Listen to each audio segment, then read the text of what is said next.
Show is brought to you by Health Plans, your Medicare plans, insurance solutions, and resource agency. We have a variety of plans and products that fit your needs, benefit requirements, and budget, with many low or no-cost premium plans, zero co-pays, and much more. Our licensed benefits advisor's priority is your health and well-being. Call us today and book your no-obligation consultation. 1-929-367-5269.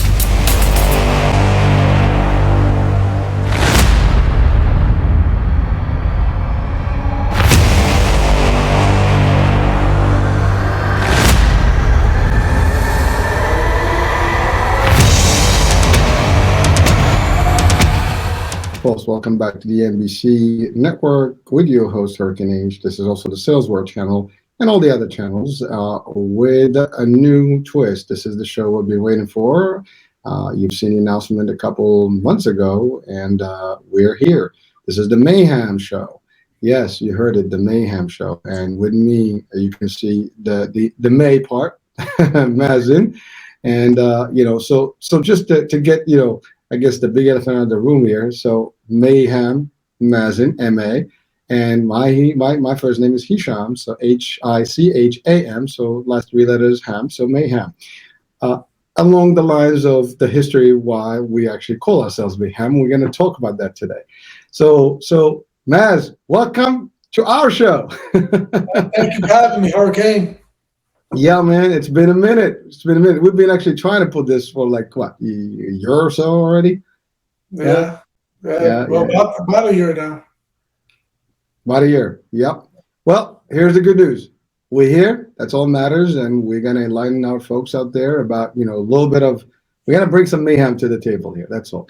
And by the way, folks, as you're watching right now, you might wonder, well, why the mayhem? Yeah, we give you the first letters of his name and my name. But really, actually, Maz and I would go back, 26 years? A little over 26 years, actually, as colleagues, friends, partners in business, and a lot of other things. All good. and one of the things that, in a past life of ours, we were actually, when they saw us coming together to a room or an office or a conference, they either refer to us as "Here comes double trouble" or "Here comes mayhem." So thus, and hence the actual name that we have today. So that's just, I had to get that out of the way. So before people ask now you know. But so this show will be dedicated to really our core business, which is anything that has to do with sales and leadership management in the managed care space, insurance space.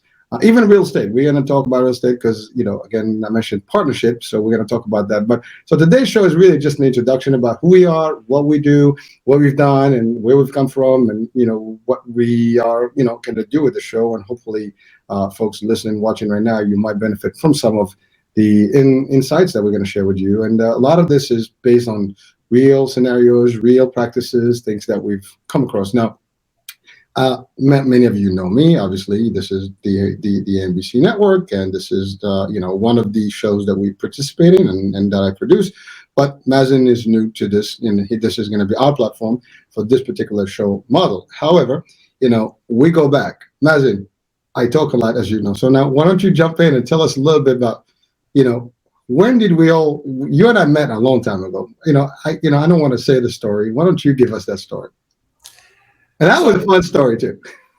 Yeah, no. So we both were applying for HIP when it was called HIP before it became Emblem when they merged with GHI. We were going for an interview. Somebody that I knew brought me in for an interview. Somebody that Hisham knew brought him in for an interview. We both walked into the waiting room in the HR area, and we looked at each other. We both, he heard Maz and I heard Hisham. I'm like, this is competition. We were like, we were ready. We thought this is like we were going for one job. We thought this is it, and we have to impress. And we both looked at each other with the gaze of, the competition is here. So we both got the job eventually. We both ended up on the same team in Brooklyn. And as they say, the rest is history. But when we both went for that interview so many years ago, like you said, over 26 years ago, we originally started looking at each other as competition. We grew as a friendship, as a partnership, because at the end of the day, when we first just said hello and they just shook hands and said, "Oh, we're not the competition.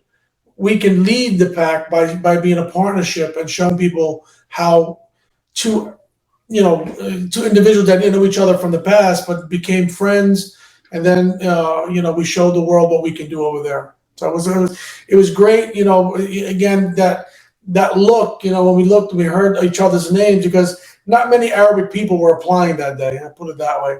And when you hear another Arabic name, you turn your head. You hear a Mike, a Scott, a Joe, a John. It's average. Well, I am John. Remember. Well, you know what I mean. But you hear a name like that, you don't turn. You don't see that. But when you hear, Hisham Al Mahdi up for an interview, Maz and Faraj up for an interview, we both turned our heads and like, another Arab. So it was good. It was good. It was exciting to say there was other Arabs there. I tell you the truth, because again, not many of us in the industry at that time. Today, of course, there's probably more than when we started 26 years ago, 27 years ago. But it was exciting to see other people of like backgrounds, going for the same position. But I think it was exciting at that time, just that initial, like this, like we just looked like that, like it's like, oh, who's that? So Maz, hold on. I want to interject just to clarify for the audiences, because the context just of what the contest context. I confused those both. The context of what happened. Okay, so Mazen came from an insurance company at the time, and I came from a different insurance company. As he stated, his manager, moved to this new company, HIP, as health insurance plan of New York at the time. That was the actual plan. And then I came from Health Plus. He came from Health First. And we basically were recruited by our manager at the time. Now, we were representatives of the day. So him and I, we had started as marketing reps or sales reps for the managed care industry. And that was at the time where in New York City or New York State, it was a demonstration project where that's where they first initiated managed care and mandatory and all that stuff in the Medicaid space and government programs before Medicare even started really getting into it. And so he started 93, I started 93, but we were competition then, but we didn't know each other. So now here we are in this particular place. And also, since you mentioned you hear Hisham and you hear Mazen, that's because at the time, in this industry, there were very few of Arab descent that were actually in this industry. Actually, we were one of the first ones. And one of the reasons I had stated this in one of the shows, that the reason I was recruited is because I was multilingual and I spoke both, Arabic, French and Spanish, and they needed those combinations in Brooklyn, at least in the company I was, and I was one of two at the time. And I think Mazen was the only one at the other place. Mm-hmm. And so to his surprise and mine, when we go into this place, we got this, when the manager's there, and I think we got this, we got our, little bit of empowerment, and then I see him, I'm like, oh, damn. And he sees me, he gives me that look like, what, yeah, this is not yours. I'm getting this shit. So that was kind of like, how it went. And then that's it. I did my thing. And here's the fun part. We actually crossed managers, meaning I interviewed with his guy and he interviewed with my lady.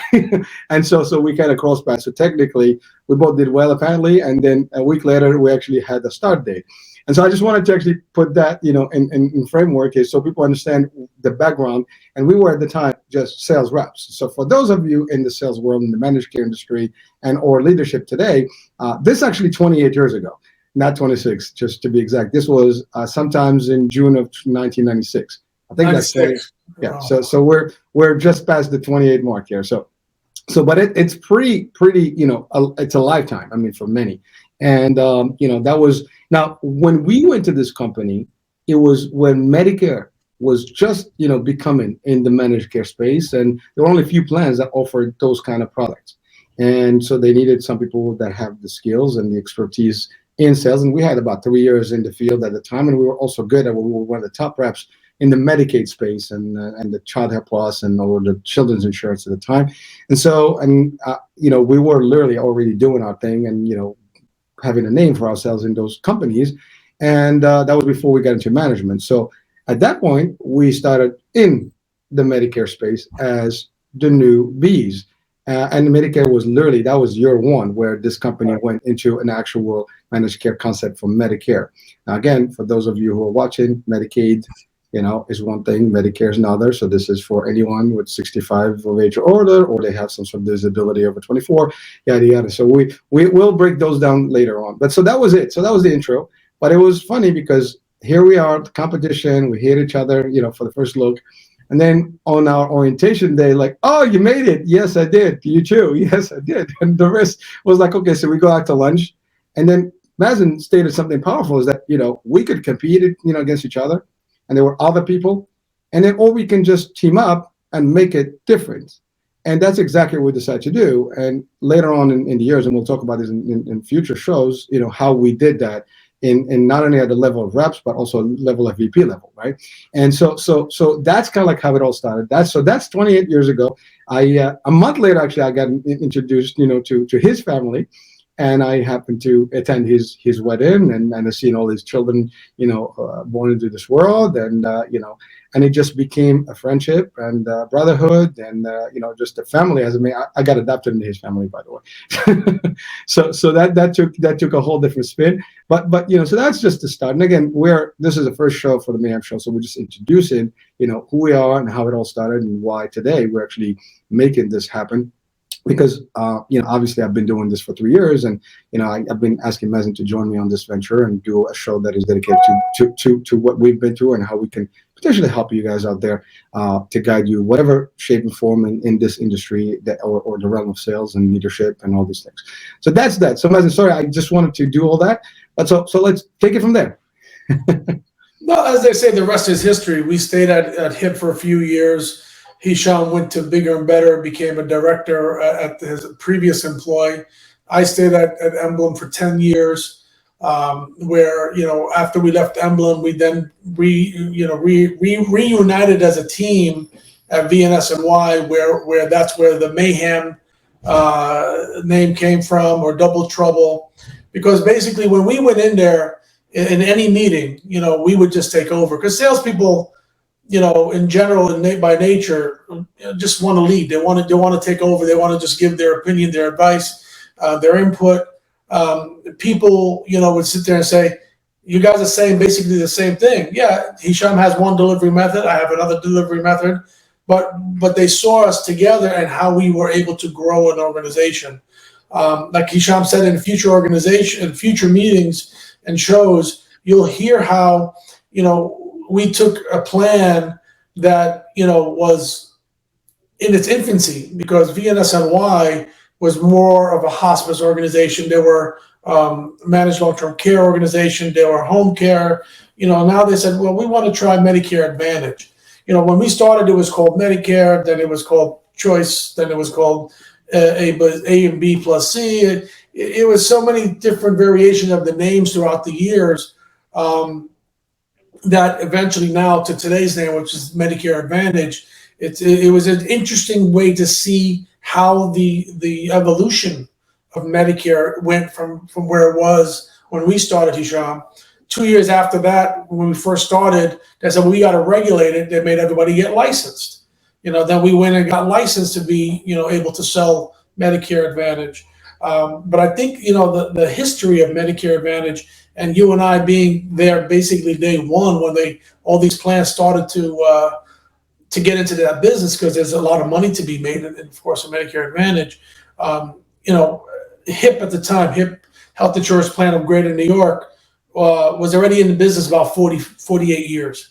They said, we want to build a plan, because they used to deal with city, state, federal. They had group insurance, commercial insurance, but they never really got into state programs like Medicare. They had Medicaid, but again, everyone was now trying to, move into this new avenue called Medicare.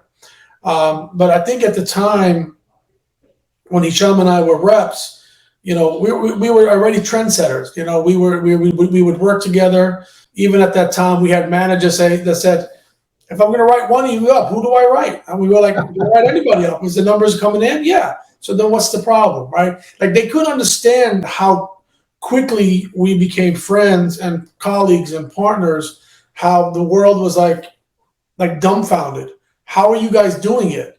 And like, we built a formula where, salespeople today, if they don't get nothing, they say, oh, we didn't get any enrollments today.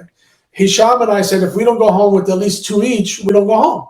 So we would start. Time out. It was 5, dude. It was 5. It was not 2. Well, it was 2 each, and then the third, the extra one was for you. Then tomorrow, the extra one was for me. Again, that was our formula, right? So if we don't go home with 5, basically the first day, let's just say Hisham got 3, I got 2. The next day, we would make sure I got 3, he got 2, at a minimum. We would always put a minimum on the floor, so we would hit that minimum. If we got 6 or 7, that's even better, right? But people were not. I don't want to say the word jealous. I would say more envious of how we were getting the job accomplished. It was exciting. Maz, I want to just to add a couple of things to that while we're at it. So what Maz is referring to, because we came from the world of Medicaid, right? And we were excelling there, and we were doing super good. As a matter of fact, Maz was already a supervisor actually at HealthFirst at the time, and I was already doing like community relations and and events marketing at the time. So we kind of elevated a little bit from the sales, direct sales, to do more than just that recertification, all the stuff. That's what I did myself. And so when we did, we had a variety of expertises already that are coming in, and also our personalities, all this stuff. So when we got in, the first thing is we figured out a way. We need to be the top, and we could do it alone and compete against it, or we can do it united. So that's where you hear me all the time in different shows. I say, in unity there is strength, which is a big thing in Brooklyn, and it's a big, saying that we all, know what it means. But that's what we played, one team, one dream kind of concept, and we did it.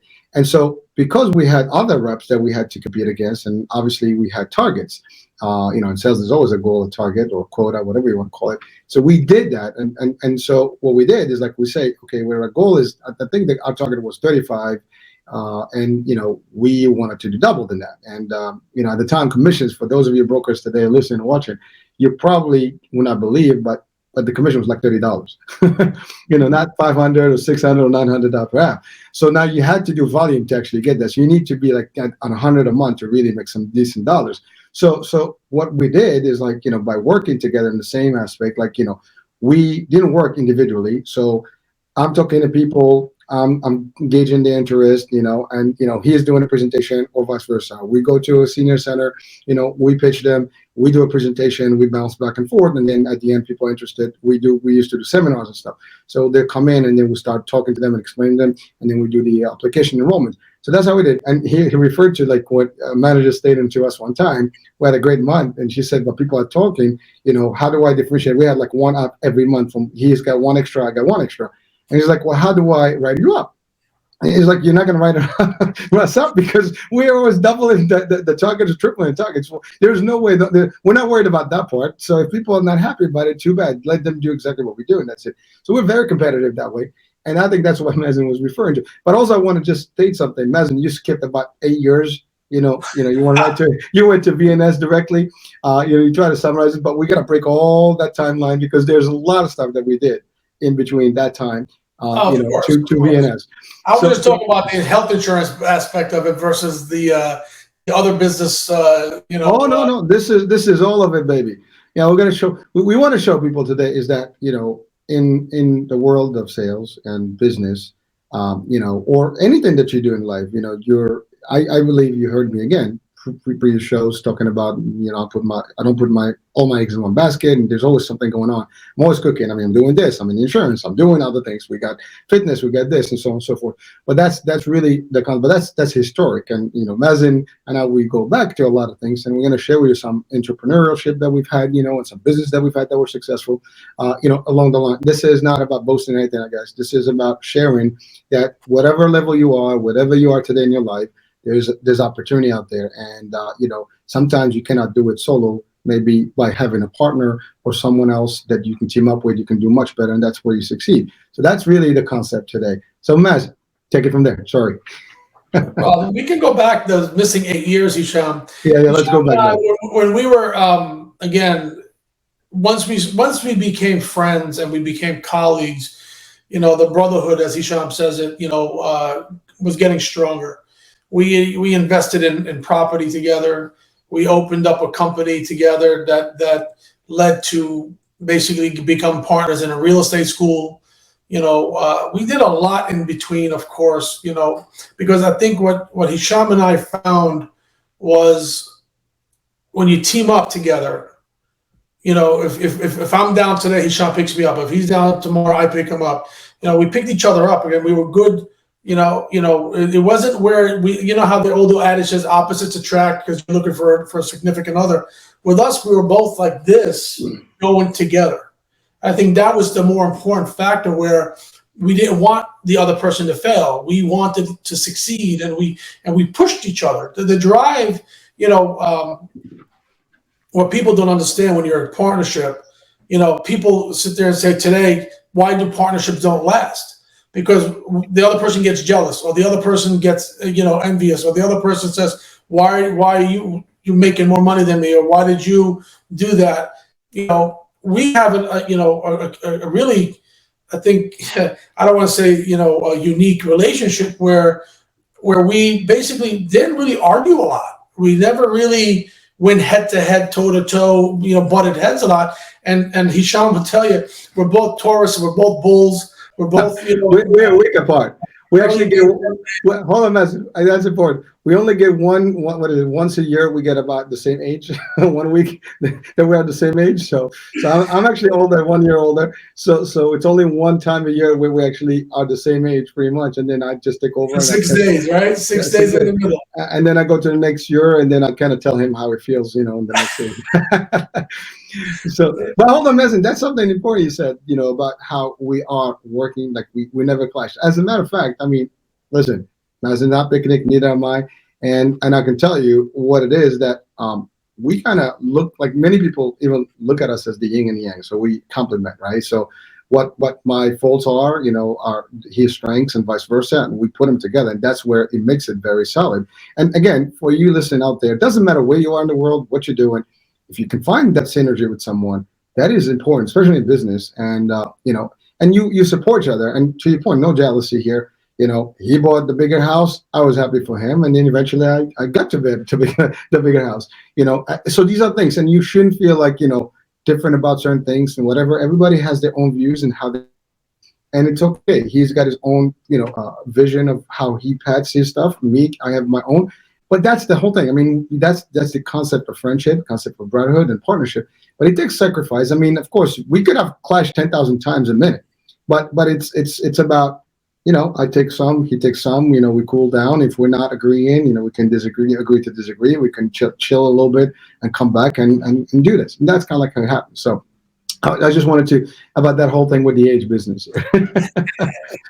Yeah, but again, Hisham, people go through life, and I think, in like I call it trimesters, right? Every 30 years or every 10 years, you have a best friend. They move, you get married, I get married, we move apart. Very, very seldomly do you get friendships that last, 30 years. Because again, you go to high school, you have a friend, you move on. You go to college, you have a best friend, you move on. You don't see each other that often. You go to elementary school, you have a friend, you don't see each other that often. But when you have a relationship that we've built together as a team, as a friendship, as a brotherhood, that's nearly 30 years, it's really unheard of anywhere. It doesn't matter if it's in the industry. It doesn't matter if it's your friend down the street. Everybody grows apart. We've gone through a lot of trials and tribulations, good times and bad times together. But our friendship, again, you got to understand that whoever's listening to this broadcast that you have, understand it's very hard to maintain a 30-year friendship, a brotherhood, that's not blood related, and that's something that you have to admire. You have to, you have to really just take hold of that, and for me personally, I admire that relationship. I relish it because I think it's important to sit there and understand that friends come and go. Other than relatives that you're stuck with, whether you like them or not, they're forever. But if you think about friendships, none really last the fate of time, right? We go through a lot of things that people separate, or they'll see each other once in a while, and it becomes less frequent to it's a phone call every 10 years or at a reunion. So I'm proud of the fact that we've built, a bond that lasted this long, that we can actually sit there and say, shit, we have history that a lot of people can never really say that about a friend. You hear about childhood friends, right? People have childhood friends, but then they get married, they move on, they get graduate, they move to another state. You don't see each other, you don't interact with each other.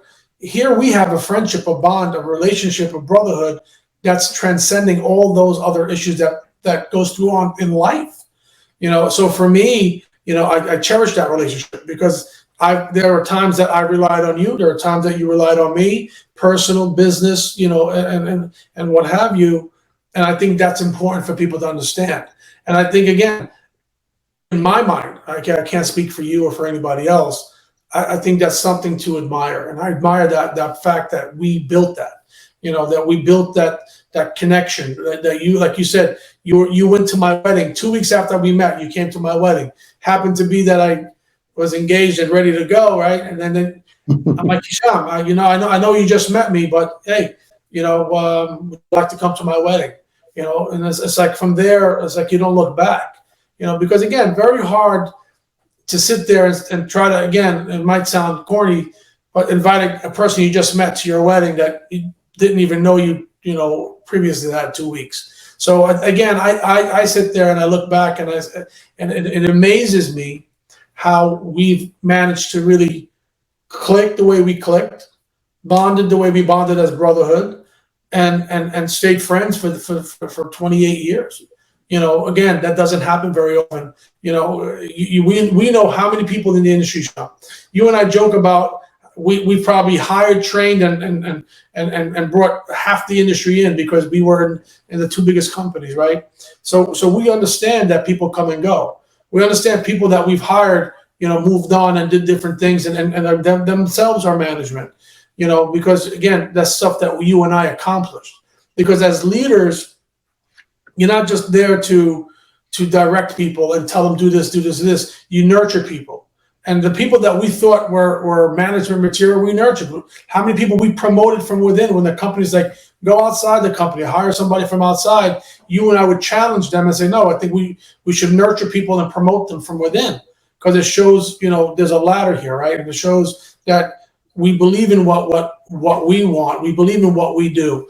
A lot of that came from just really you and I interacting, and then keeping that, even when we separated companies, keeping that philosophy, because that's what people, and then again, I hope after all these years, people who've worked for us, with us, alongside of us, underneath us, could admire and respect what we did. Because I think everyone that's out in the industry today, that's been around for as long as we have, can speak to what we've done. And not a lot of people can say that. Well, thanks, Maz. And you bring in some serious points there. I mean, again, we've talked about our connection at HIP, and at the time, I only stayed there for 6 months, actually. Literally, that's all it was. And then I as Maz mentioned, because I in the previous story had shared that I had wanted a management role, and eventually it opened up, and I did go back to the management role, and I got it, and that was the entry point for me in the leadership space, and from that point on, never went backwards.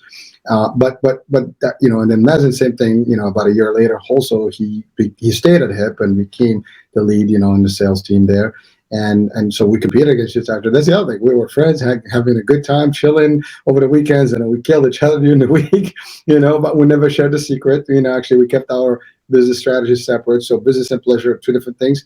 And there is a spin I'm going to just throw in here, although that's kind of like later in the time. But believe it or not, I actually even reported to Mazin at a company for a stint. And let me tell you, that is not easy for him to manage his best friend, and for me to actually, work under my best friend's leadership, where, we clash and we both have similar experiences, but, we have hierarchies. It's like being a general and a colonel, and you have that friendship, but, the ranking still is elevated, and you have to deal with it. It's not a picnic. So you might get into these situations, and some people even looked at us like, can you even do that?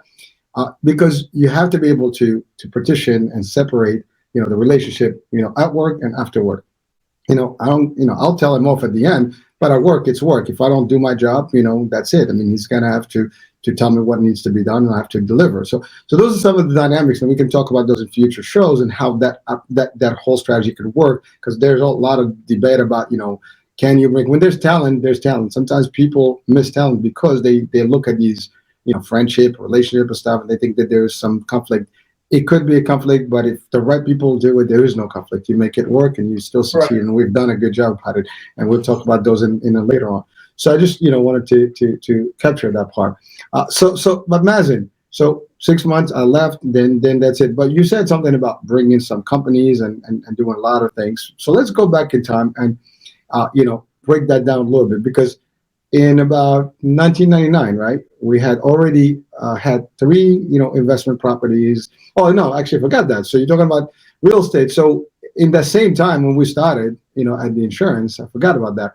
We actually went and got our real estate license because we wanted to get into the business, but we didn't want to get into the business not knowing how the business operated. So actually we went, took a class, and, we got our license. We started at Calabrese, in Staten Island, Century 21, and we've done some sales there. And then once we got to know the industry from the inside and able to capture that part, so there's the insurance here and there's the real estate now in parallel. So we only are a couple of years behind in the real estate, but we started early on. And, again, there's money to be made. And again, we are salespeople and we can do that. So this is also something we want to spin here today and maybe even in future shows, that you can have, 2 lives, in parallel. And you always have to, especially if you're ambitious enough and you want to have different, means and streams of income and whatever the case may be. And real estate is always a place where investing is always going to get you some money. So we've done some crazy stuff and invested in the years. And we made also mistakes later on, and we can talk about those and, maybe things that you should avoid not doing. But they're not mistakes, they're lessons that we've learned from and then moved on, and that's about it. But definitely good lessons, and we don't regret any of it. But so we got that license, right? And we became, and we did, and then now we started investing.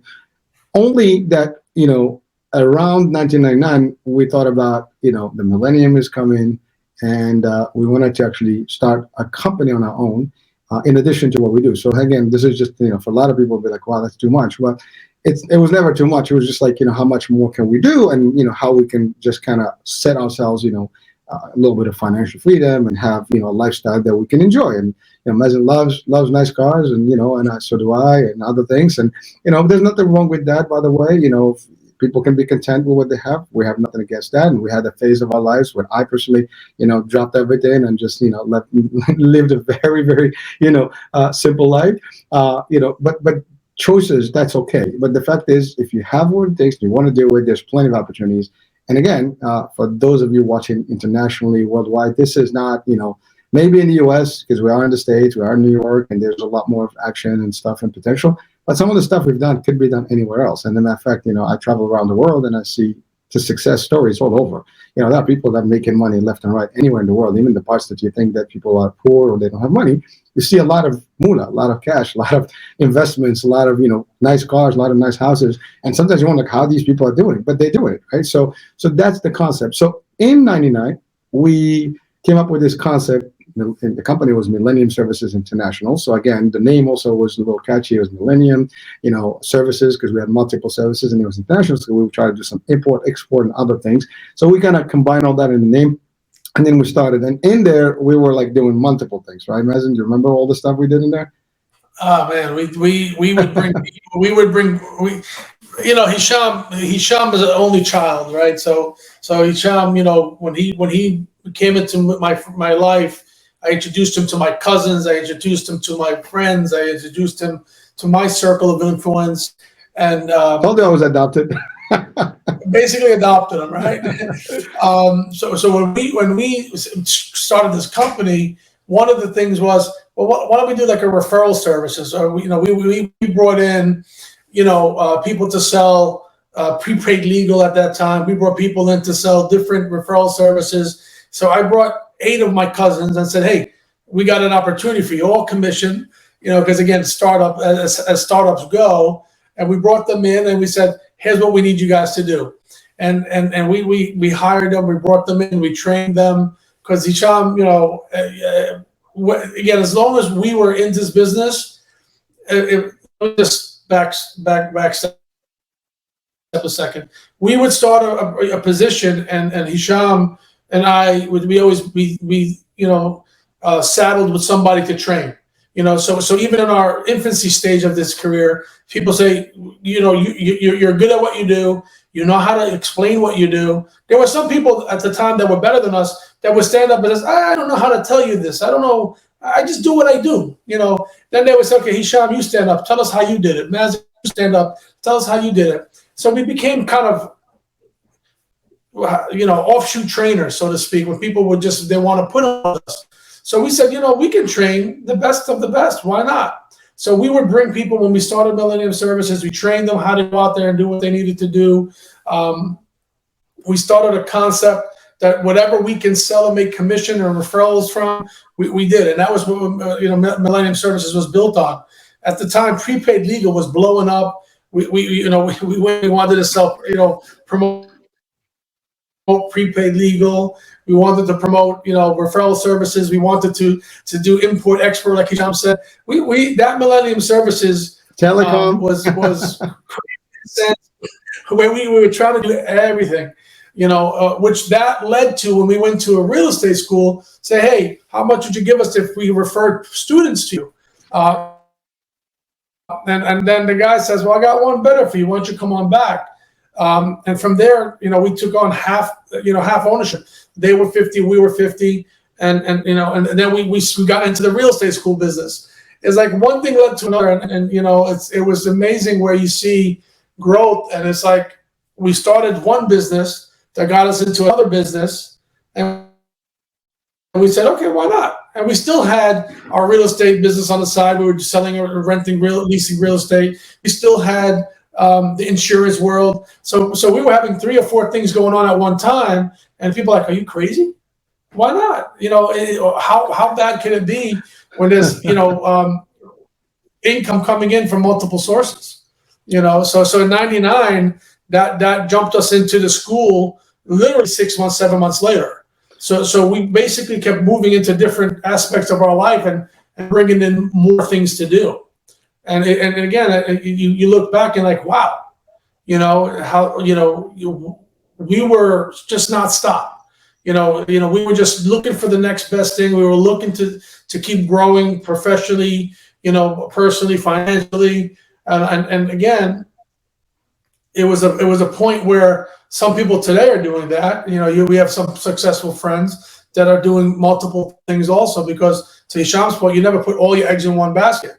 Yes, we're successful. Medicare Advantage, you do sales, you get a commission. That's great, but what else can we do? And that was the mindset we had with Hisham and I, when we were starting in our careers. What else can we do? Then to Hisham's point, we went and invested into multiple properties, and just kept. We never thought about, oh, we're like this, we got the collars, we got the suits, we're better than people. No, we just kept going. We just kept pushing each other to succeed and pushing each other into different avenues, and at one point, in 99, we said, well, now we got the insurance world, we got the real estate school, we got Millennium Services, we got, a couple other things, like I said, prepaid legal. We just had a lot of things going on, Hisham. So in 99, I think that's when we started investing, and that's when we started looking at what else we can do, where else we can go. But the years kind of blend together for me. So for me, I'm pretty lucid about those days. like, we are. We'll hit the 50 mark. Gotta try to look back at your own reel of film and try to remember everything. Well, it's very funny, but again, you are watching the Mayhem Show, and this sounds like mayhem. I mean, we were all over the place, and frankly, I mean, it served us well, because every single thing we've done helped us actually learn tricks and new things, and made us better at what we've done anyways. Because you learn different things for different industries from different aspects. Just I mean, we had we had 11,000 square foot, office, just running, it was a huge building. I mean, huge surface. I mean, we're not talking to nationals here with multiple, $1 million, companies where you have buildings. But for us, these newbies, these little guys that came in from the insurance realm, and so it was a nice opportunity for us, and we built it. And we were ambitious enough that we wanted to actually. No one wanted to have our own health plan, but we could not do our own health plan. So we did the next best thing. We created under Million Services an offshoot that was actually medical and dental discounts. So if you don't have to have insurance, you can go to one of those providers in our network. So we created a network. We got our contracts done. We went to do that stuff, and we had a bunch of doctors, around the city and New Jersey. That wanted to participate in the program, and so these cards, and we have agents selling them. And for every, it's a fee. You buy it, and then you go to any of the providers. There's a sliding scale, or like a rate that they would, be charged a percentage, a discount, and then that's it. So it was radiology, it was dental, it was vision, it was a few services that typically would cost, in addition, and for people who are not in, with insurance, since it was just cheap too. So it was a concept that worked, and we did that as well. So again, it's the closest thing to insurance without insuring anybody. So it was a simple thing, it's just discount cards, and it was just a plan. We've designed everything from scratch, based on a concept that we've learned somewhere else, and then we just, again, that's another, game that we played, for a minute, and eventually we gave all that up because, and part of it was me. I mean, like I said, there was a point in my life I kind of wanted to take a sabbatical from everything and just kind of track, in my own life and fund my own spiritual world. And I did that. And again, for me personally, those are the years where I've studied religion, and I've, did comparative studies and just try to, identify where I belong in terms of religion and spirituality and stuff. And it was a good time that I've had, personally. And so kind of like I backed a little bit off all that business world.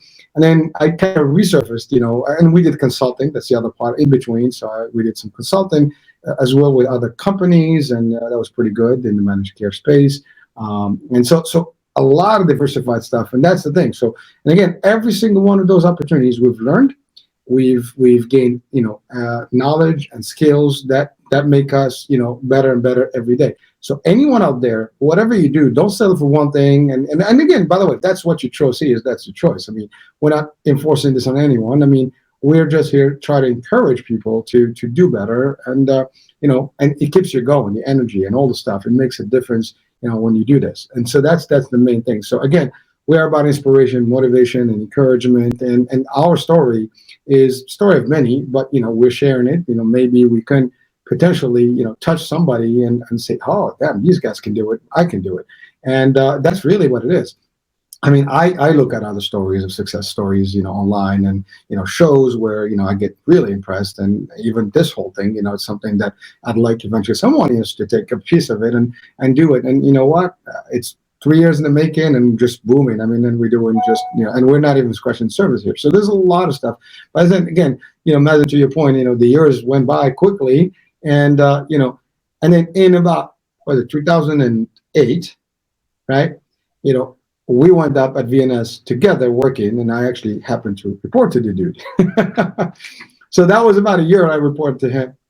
I'm telling you, it was not easy. It was a tough year.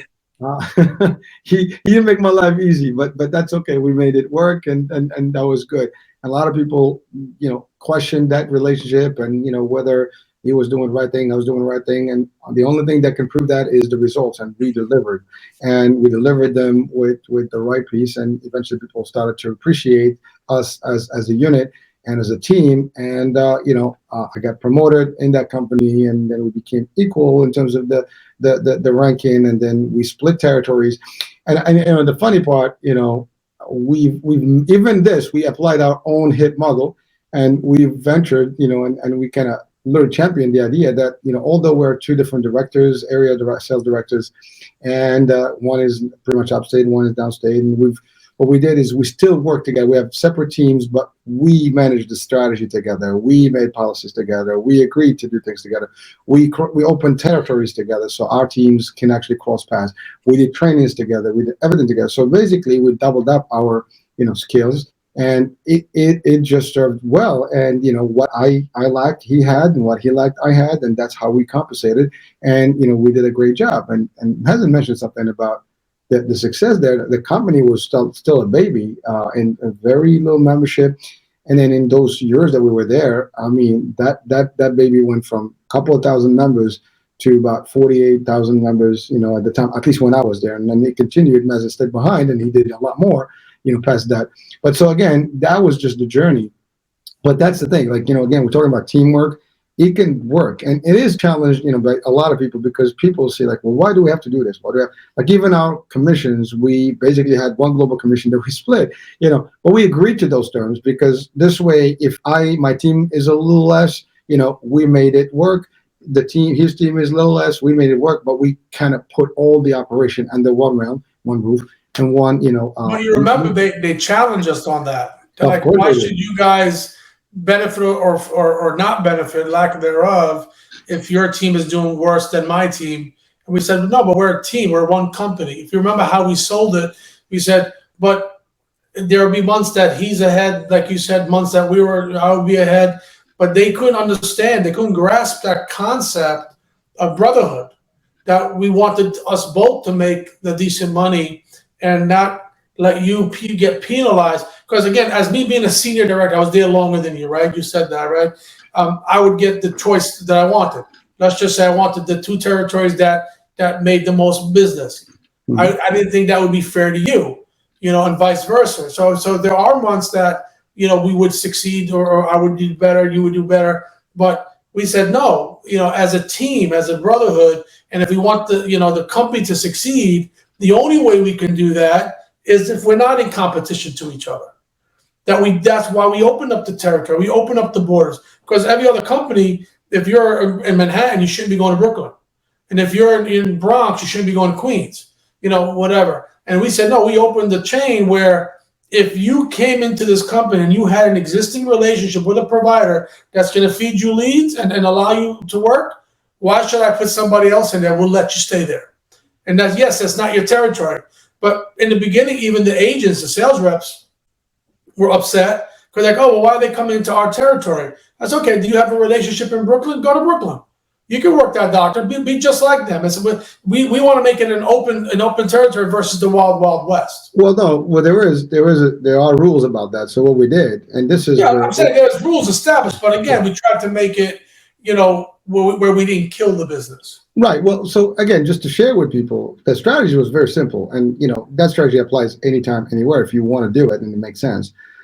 So if you have an account, you're not going to come to my account, right? So if I open an account, let's say I have a relationship with a provider or pharmacy or a church or anybody, in particular, or leader, elected official, whatever. So that relation, and it happens to be in a territory that I'm not in, that prevents, it's actually a hindrance to the company because I'm not going to give you that resource if I don't have the ability to actually access it, right?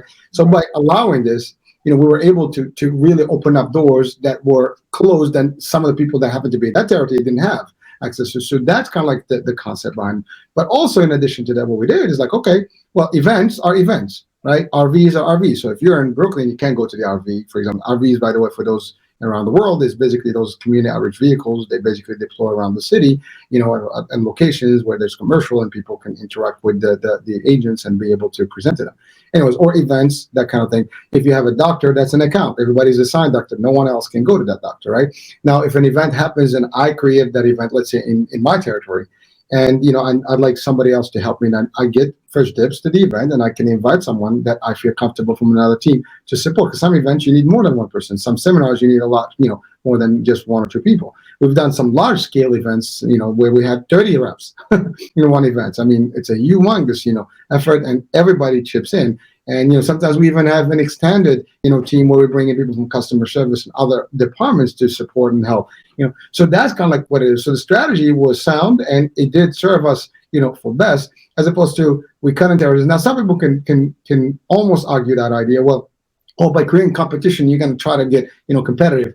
That's a model that works, right? But then it creates animosity and it creates, envy, and people step on each other's toes, and it gets a little negative. But we can do the same way by working together. And again, there is no one that can ever challenge, anyone when it comes to the more of us is always better than a few of us, and that's always going to be, whether brain-wise, whether ideology, strategy, you name it, even effort. I mean, one of us can only carry so much, two of us can carry more, 10 of us can carry a lot more, and that's exactly the concept. But Hisham, you have to understand, the world of sales is cutthroat, right?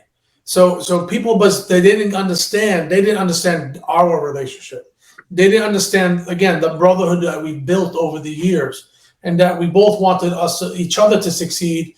And again, not everybody's going to agree to what we did and how we did it, but I think at the time, it got us to be number 4 in the state where we were last. Again, don't forget, I started there before you, right? We had 6 reps. We went to 11 reps. We went to 18 reps. We went to the most we had when MLTC was shut down for a year. Basically, that's the only time we doubled to 34, 35 reps. But No. 100 agents had 128 agents, 60 agents. We didn't have that.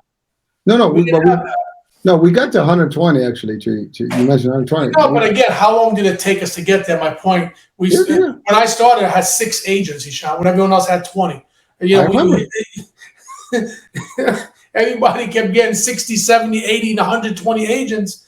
It was ridiculous. We had 120 agents because MLTC and MA together at one point. Mazen, I do want to bring something funny to the story here. So when I got back from my sabbatical, and actually sabbatical being that I actually moved out of New York, and I moved out to the northern part of New York, where on the border of Canada, and so when I got back, and my family and my parents didn't like the area there was just too cold and too quiet. They say let's go back to New York where the action is.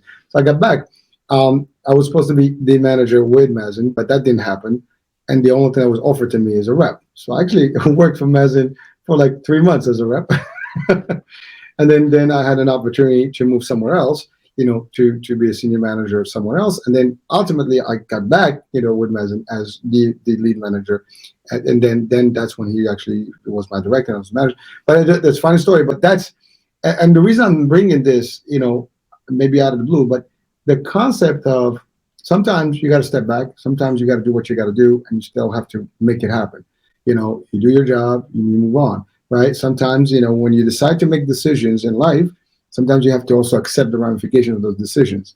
You can't blame people in the world for your decisions because that was your decision. So it was my decision to leave behind my career path for a minute, for about a year. And ultimately, when you come back, it's not the same. When you're in the industry, when you're working for companies, there's a good chance you are being watched and people looking for the competitors and see like who's working, who are the players. And it's like, being in the NFL or whatever, the any other type of sports, there's the scouts. They're looking like who are the best talents, that we can, snatch from one team to the other and while we do the draft, right? In this case, same thing. Now, when you're out of sight, out of mind, no one knows knows about it anymore. You disappear for a minute and they don't know if you're live. And this was even before, the world of social media, hype, right? It was just in the beginning of it. So most people didn't even get on Facebook at the time.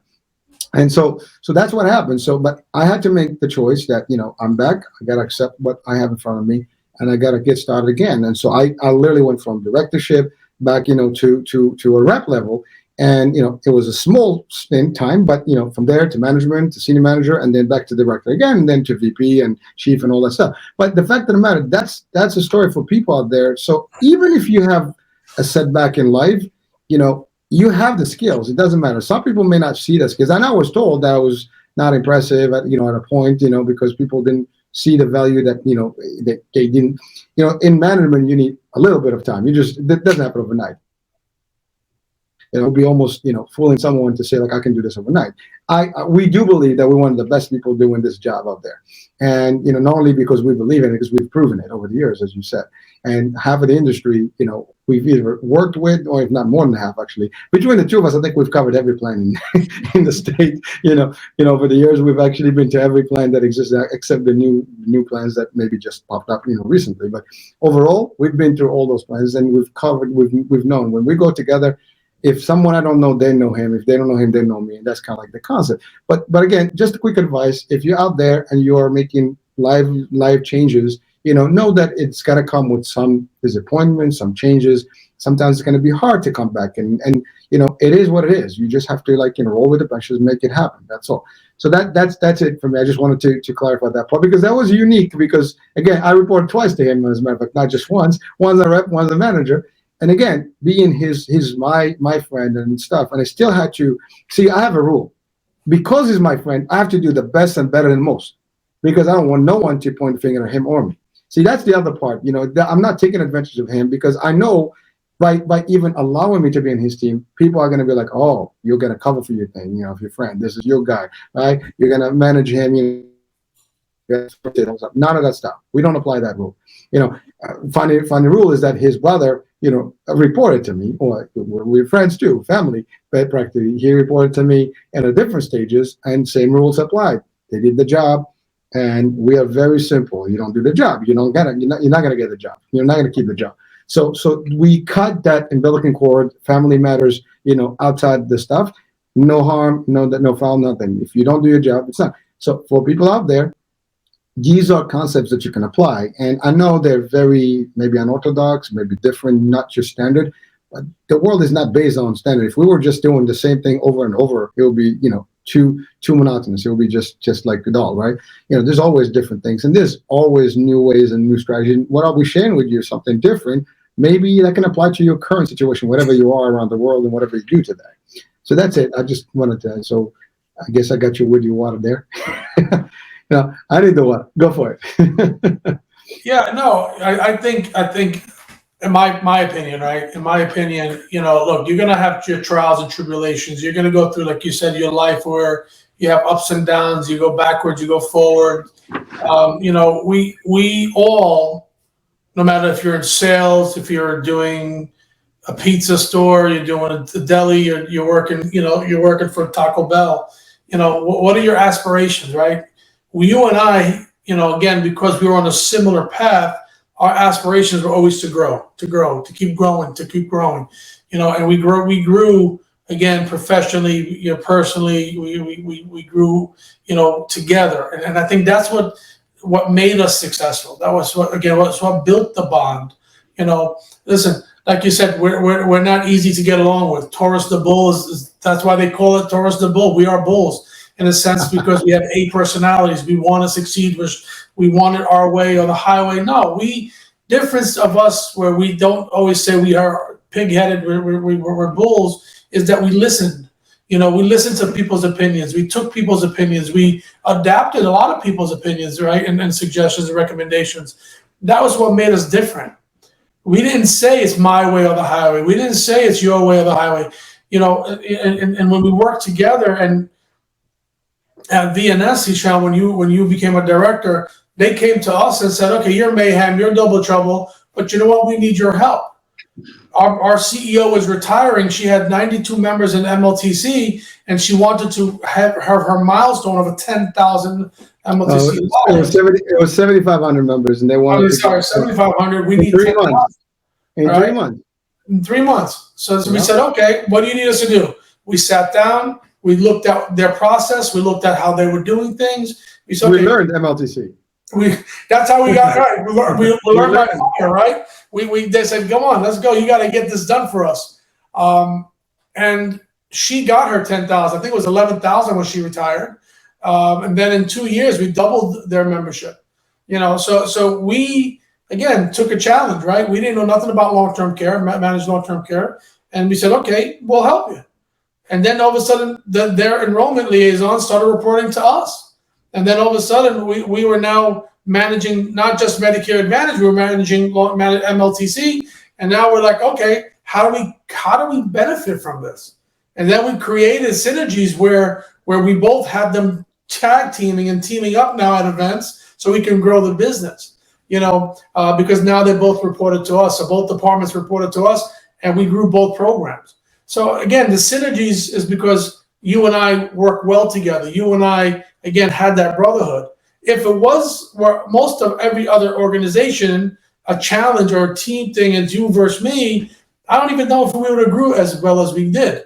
Because then it was always, look at him, look at her, and vice versa. And I think we wouldn't have grew as much. But again, that's one man's opinion, your opinion. Anyone else's opinion can be different. Where sometimes challenge each other, people grow differently, right? The competition is good. That's okay. But I think to what you and I have already have brought out in this first meeting on Mayhem is that our brotherhood made us do different things differently. Our brotherhood helped us grow. Our brotherhood helped take VNSNY to that next level. Every organization has their issues and concerns and comments, and the people can say this or that. But in my opinion, our brotherhood is what set us apart. Well, I do. Is what helped us grow to those levels. No, true, and that is fact. And again, brotherhood, partnership, and relationship was almost vital to this process.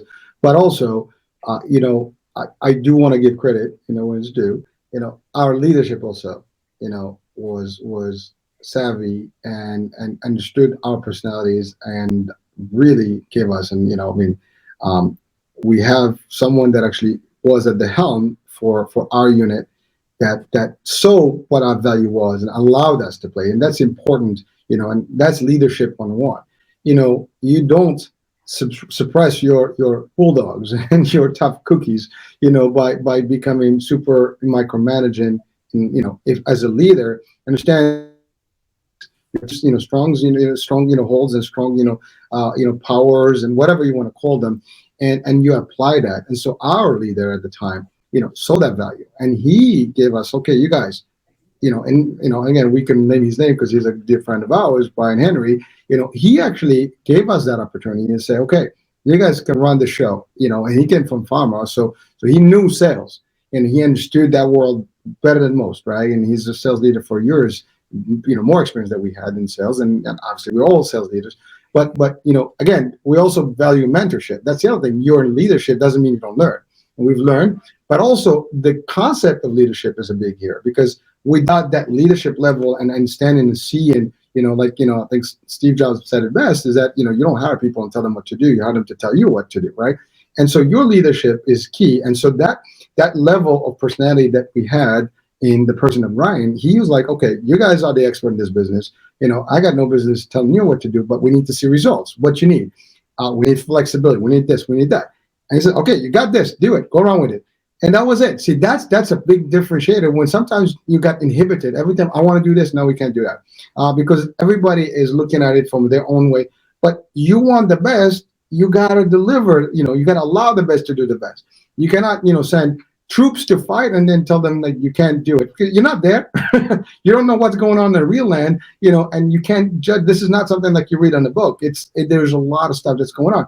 You mentioned something about taking the MLTC from 0 to 200 miles an hour in 3 months and delivery. We did that.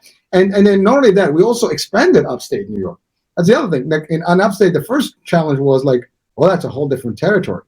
Well, duh. I mean, it was different territory, but so what's the big deal? We can apply some things we do downstate and upstate, and then we can adjust some new techniques and strategies up there. And that's exactly what we did. And we did phenomenal up there.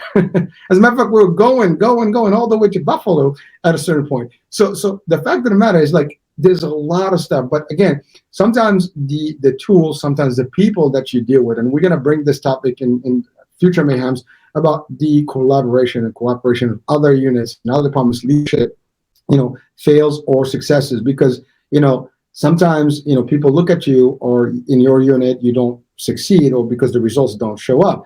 But the results are attached to a set of parameters and metrics, and also decisions that are sometimes beyond your level. It doesn't matter what level you are, there's always another decision ahead of you, unless you run the company, and even when you do, there's a board that can, vet you out, right? So there's that kind of thing. So it is important to understand these dynamics and the impact of those things and how you actually operate. So again, we will bring some of this discussion in future shows, because I think it's important to understand how leadership operates. Now, we are leaders, and we've developed leaders, as Maz stated. I mean, we have great, testimonials that we can present to you guys, or also we can tell you. I mean, we have real stories of people that actually are in the same level as we are, and they've got groomed over the years, and they've been mentored, and so on and so forth. We have mentors, and we mentor. That's the other thing. You get knowledge, you share knowledge. You don't keep it to yourself. and you value everybody. Doesn't matter what level. That's the other thing. You don't look at people I'm the boss. We don't not bosses. We never were bosses. I'm not a boss. Maz is not a boss. We have different styles, maybe how we approach things and how we meet, whatever. But the fact is, we're about the team. And as you can see, we brotherhood, partnership, team. That's the same concept with our teams. We're not the leaders. We're not the bosses. We are part of the team. We do what they do, and we can do what they do, and we show them. We lead by example. And that's important. And again, but there's a lot of nuances. There's a lot of political stuff that gets behind the scene. And it's unfortunate that, people are always about, CYA, cover my ass kind of concept, as opposed to what's in it for the company? How are we going to do this, right? And, everybody they like sometimes to work in silo because it's, and be in the comfort zone, and they don't like people to push and challenge them because you want this. Well, we need 1, 2, 3, 4. But now when you start getting to somebody's turf, they get upset about it because we don't want to do this. Well, guess what? We are always accountable. And that's the other thing. We're going to have a whole show about accountability. And that's a whole different dynamic of discussion. But that's kind of like what's happened here in our history is there's some factors that are in place, some that can inhibit your actually, possibilities, and some that can really, really, give you that catapult. I mean, there was a point where Mazen was ready to quit that company. And there was a point he was excited not, to do more and work more and do crazy. Because again, different, circumstances guide sometimes your energy, right? Your enthusiasm in a place.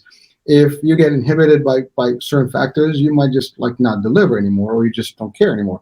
And you don't want that feeling. So that's actually studies and articles out there. I mean, whether you go to LinkedIn, whatever, there's so many, discussions about that in articles and memes and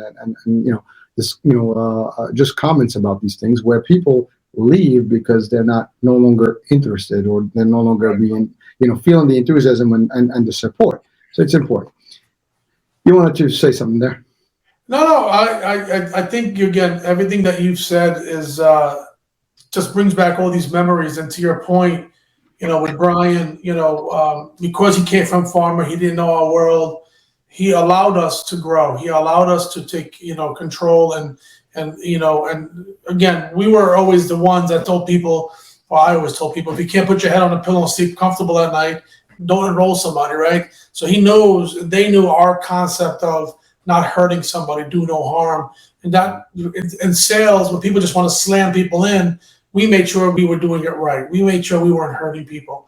That's why we didn't have that many CTMs. We didn't have that many people complaining about our teams, because we did everything the way that we thought, you and I thought was the right way to do it. And we instilled that into all of our sales groups, that we control. When Brian came in, as you said, we all had somebody to report to. He allowed us to flourish. He allowed us to even grow more. And when MLTC came into the picture, he said, what do you guys need, to your point? And we did it, right? And he was one of those leaders, again, we talk about leaders, that never took credit for what we did. People would come in and say, Brian, what are you doing differently? You're like Mayhem or Double Trouble or, the twins over there. They're the ones that do everything. The yin and yang. He never took that credit because he knew our value. And again, as leaders, you need to know your people's value. When we became VPs and chiefs and what have you, we had to understand the value of the people that we work with. And to your point, we didn't act as bosses. We act as colleagues because we wanted the people to know. And some other leaders that we had, like, why are you out there in the field so much? Well, if they don't see you out there in the snow, sleet, rain, and sunshine, what are you up there on a perch on a tower? They're not gonna trust you. We had a leader that one time stood up and says, I never sold anything in my life. Everybody looked at it, and you're the head of sales. People lose respect if you don't show them that you're of like mind. You're willing to be out there in the inclement weathers and the nice days, and they see you for that. I think that's why people respected you and me, and respected other leaders that went out there, weren't afraid to be out there in any weather, in any beautiful day, or there were days that people like this, shaking, shivering, and we're out there with them. there were days that you're sweating because the sun was so hot, and we're like, well, we're out here with you. And I think that's where more of our respect came from, because not only did we know what we were doing, we were out there with them. Again, me and you, I can speak for you on this one. We always say lead by example, right? But there are other leaders that never wanted to be that example, and I think that's the difference. Or again, I would say the differentiator for you and I, and that's the stuff that we embedded in our own systems and our own processes and how we manage our staff. Well, this has been great, Hisham. I got to jump off. If you don't mind. We went over our promised hour, but it was exciting. First meeting. But I thank you for having me on, and thank you for creating the Mayhem Show. And hopefully our future shows can expand on different topics. And yeah, thank you, Maz. And I know, again, we're running out of time right now, so we'll be closing the show. And so, folks, just stay tuned for more of these Mayhem shows, and it's going to be a series, and we're going to continue doing this. And there will be a point where we'll have it live, so people can interact with us directly, and you can ask questions, whether it's about business strategy, and also just so you know, Mazen is the president of Health Plans, and you'll see the advertising on the actual show.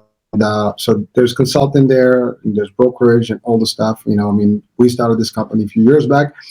He leads the New York division on it, and he makes it happen. So again, we'll talk more about also the services. So for corporations and things like that, we'll talk about what the services are and how it all plays. So we'll have a whole series. So stay tuned for more fun. All right. That being said, American Age. Mazen, and thanks for having us on your show. Hisham, thanks for having me. And I hope it's your show too now, so you're not a guest. You're the host.